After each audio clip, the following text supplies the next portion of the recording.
going on, folks? How we doing? It's year 8, the first recap after week 8. And usually I'm starting the recaps at week 4, honestly, because before that, people are winning.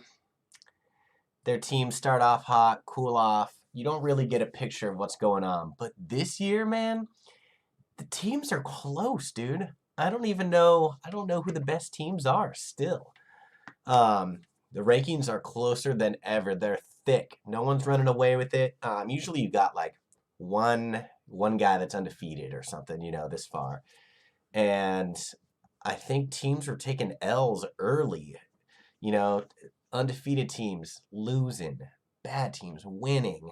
A lot of mixture going on. It's anybody's game, and that's what you want. That's why I'm saying, honestly, this is, even after the draft, I was like, this might be one of the best years yet, because it's exciting, It's still up for grabs. Anyone can make playoffs here. Well, almost anyone. But let's just dive straight into these rankings here. So I'm looking, the gap between first and ninth is 2 games. There's 5 games left, and if you're in ninth place, you're 2 games back from being in first place. That's crazy. So that just a chunk of what I'm going to call wide openness. And then you look below that, we've got 3 teams that are 3 and 5. And you know what makes these teams fun is that Blade, Mango, Austin, and Four Non Frogs, Brandon, they both started 0 and 5. And you know what? They just said, it's time to start winning, man. 3 and 5, killing it, moving up. Not too far, but yeah, moving up. Hey, anything is progress. When you start winning, that's what happens. Below them, EJ at 2 and 6 and Garrett at 1 and 7. That's pretty tough. You need some crazy things to start happening to make playoffs. You need to obviously win out, and you need to start putting some points on the board. Both of them had some rough seasons. RIP Garrett, kind of first to worst here, just really tough year.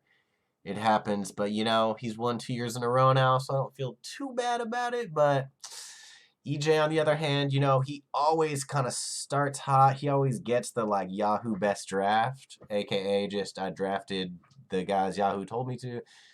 And another year where it's just I don't think he's making playoffs this year. So. But besides that, we got 12 teams that are still fully in it. Man, you look at those 3 and 5 teams too.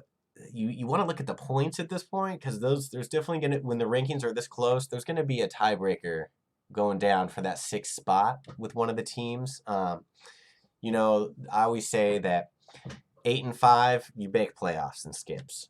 7 and 6, let me see your points, because you got to be in the top half of the teams in points if you're going to be 7 and 6 and make playoffs, be in that top 6. So when I see Austin's team, I'm scared, man. He's on a 3-game win streak. There's 5 games left. He needs to go. He can go 4 and 1, and he's making playoffs. So that's win 2, lose 1. And win 2 more. I don't know who he's playing. I'm not going to look at his schedule, but man, when your team gets hot and he's pretty much put up high points every game but 1 this year. So, man, if Austin makes playoffs, that is a true comeback story for the record books. Brandon, on the other hand, low points, but man, if he somehow does it, I'm not going to lie, dude. His team is looking strong. Let's jump. I was going to start with the top teams. Let's just jump into these bottom teams. Let's check out Brandon's team real quick.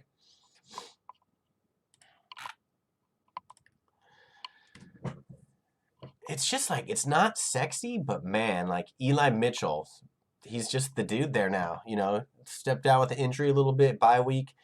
Brandon's flexing him, dude's going to be solid. Josh Jacobs, Chase Edmonds, those are good running backs, man. Everyone, like I said, everyone's playing really well this year. The running backs are scarce. So, got 3 running backs that can slot in there, do some damage. You're looking good, man. If you can flex a running back, you're looking good in skips. Meanwhile, you know, Marquise Brown's been lighting it up. I don't know, man. This team's looking scary, dude. He can keep winning. I'm not going to be surprised if he keeps winning. Then, like I said, let's go peek Austin's team real quick here. Dude, Pittman's been crazy. He has Cooper Kupp, the best receiver.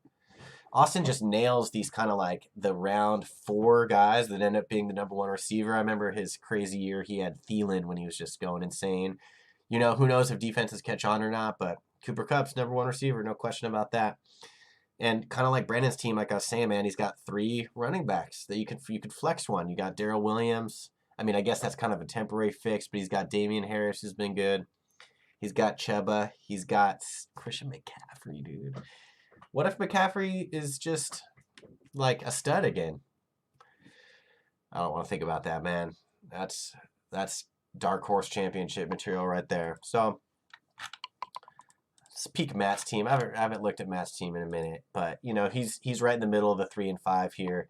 He was on a hot streak and then I think kind of cooled off. I think he's lost 2 in a row now after bringing it back, but it's not a bad looking team, man. Dalvin Cook, there's kind of like do you play Cook, Madison? Like you want Cook to be healthy and killing it because he's the guy.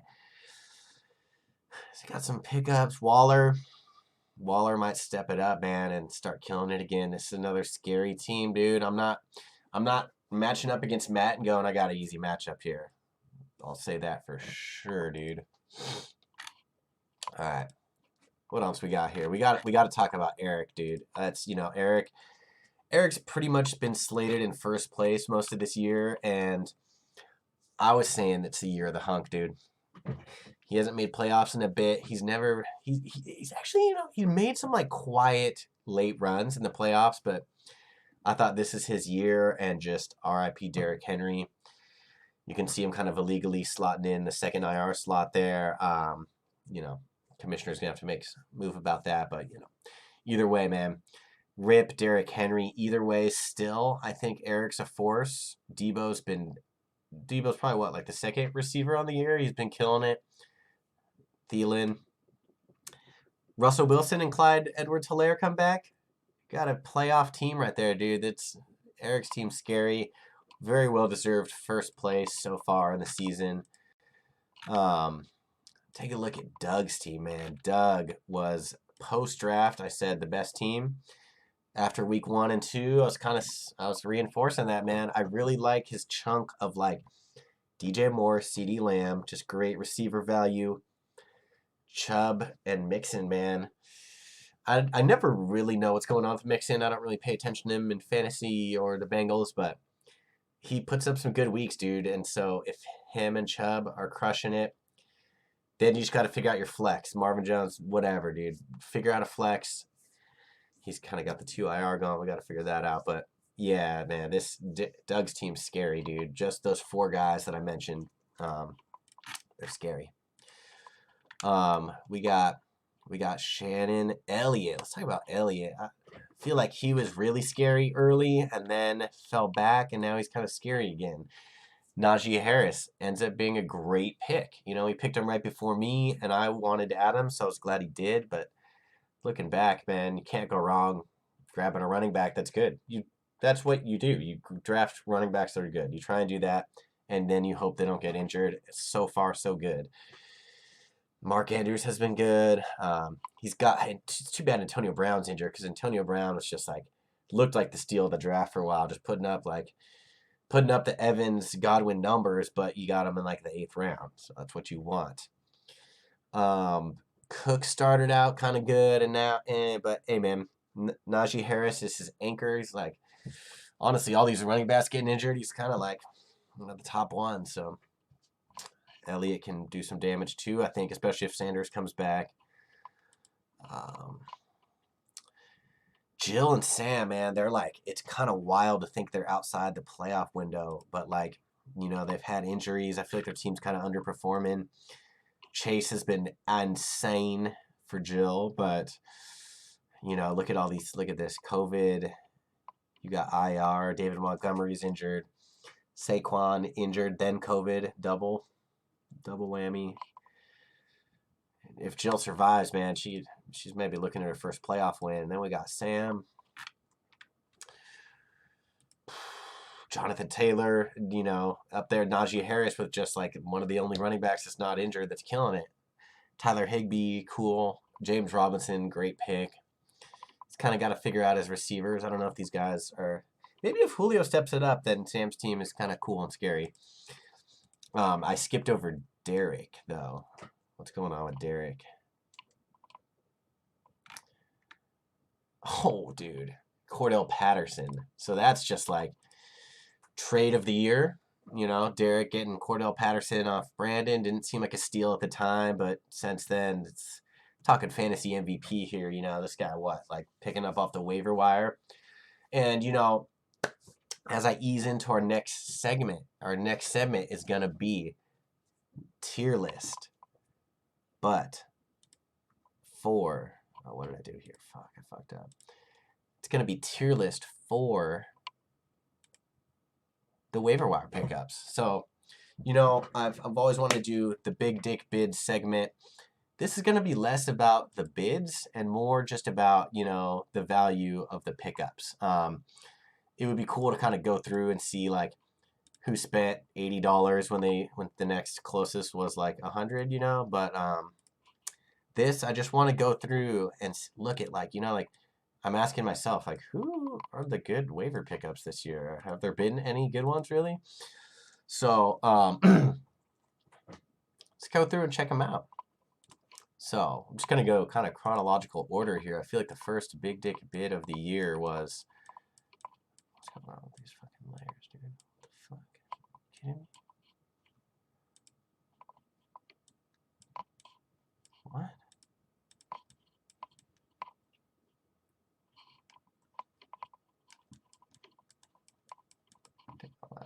I did something crazy here. What the hell? Okay, here we go. Now we're talking. Now we're good. We're in business. All right, so Elijah Mitchell, dude. So Garrett. This is Garrett's like first big move, the first big guy on the block. How much is everyone going to spend? And he spent a bit, anything over 50. That's a big bid right there. But you know what? Like I said, Eli Mitchell, he's been good, dude. He's been like the guy for the Niners, and I applaud him for pulling the trigger on that. I drafted the guy that I thought was going to be the San Francisco guy, so I said, no way. I had faith in my guy. I was kind of blinded by my own draft pick.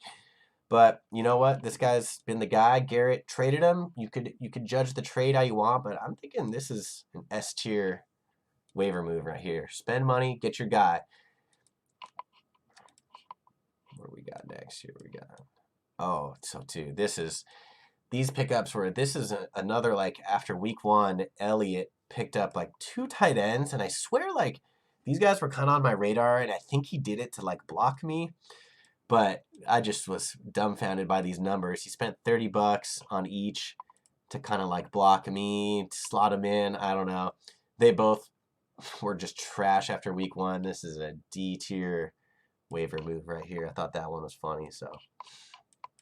Coming in here, we got Sterling Shepard. So I think this was Garrett, you know, spent some money on this Giants guy, and of course he just got injured. This is, you think about Garrett's team, like why is he in last place? What's going wrong? He's such a sharp manager, and just injury luck that you don't think about. Like I don't remember this. It's just little things. You look at his team that add up. That's just, so, you know, I don't hate the move, but just based on the results, I gotta put this in the low end here. So coming in next, I have Brandon. Ignore the top one because he picked up Daniel Jones later, but I got Henry Ruggs for $16 and Quentin Cephas for $21. I don't think these guys lasted on Brandon's team at all. This is just, you know, Brandon like just making moves, trying to make things happen, spending way too much money too soon on some guys that you just ditch right after. Michael Pittman, man. So this is Austin making a move on the Colts receiver. I was stoked on this guy. I heard good things about him as a freshman? No, what do you call it? Rookie.